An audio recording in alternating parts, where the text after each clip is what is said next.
Thank you very much, Mary. I'm really, really sorry that Dawn can't be here today, obviously.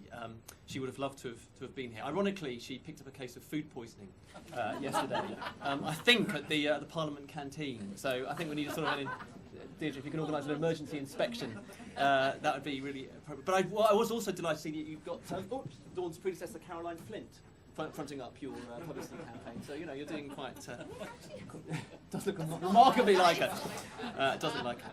Anyway, I'll be very brief. I just wanted to recap, much, because much of what Dawn would have said was picked up by Deirdre. So I'll be short and just say 4 things I think that from the Minister sort of stand out on salt. The first is it's a great success story.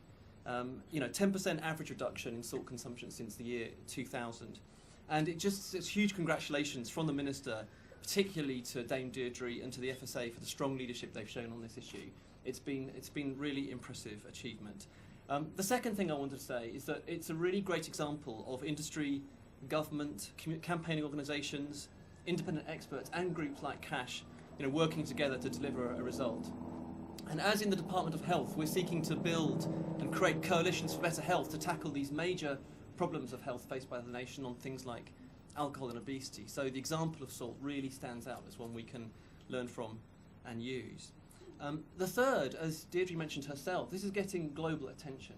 So I attend on a regular basis the EU high-level group on nutrition and physical activity. It's obviously a great pleasure to spend days on end in Brussels with headphones on, listening to 27 different languages, and certainly the translations from Greek into Estonian, whatever it is, is a joy to behold. But one of the things that's been really clear in the focus on salt is that when it comes to best in class, it's the UK that's defining that in many ways. So again, real tribute to people in this room who've been responsible for doing that. But finally, of course, we've still got a long way to go. Government is really committed to the goal of 6 grams. That is what's recommended. We know that would save tens of thousands of lives a year and would be probably, after smoking, a very significant improvement in public health. And from Dawn, it's an injunction really and an encouragement to keep working together and a knowledge that you'll have very, very strong ministerial backing as you seek to do that.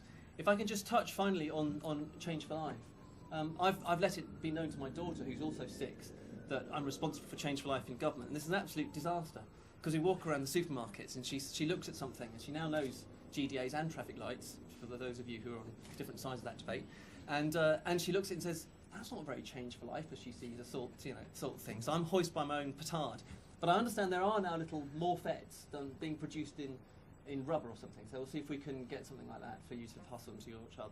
But that's again another example of this coalition building. Around Change for Life, we've got grassroots activists, local government, major corporations, government itself, the FSA and its campaigns, all combining together to tackle obesity. And in doing that, we've learned a lot from the SALT campaign. So the work that people have done here has been hugely important. But as I said, getting to that 6-gram goal, saving tens of thousands of lives, is something which really is important to ministers and will have their backing for a long time to come. So thank you very much, and apologies from Dawn, she couldn't be here.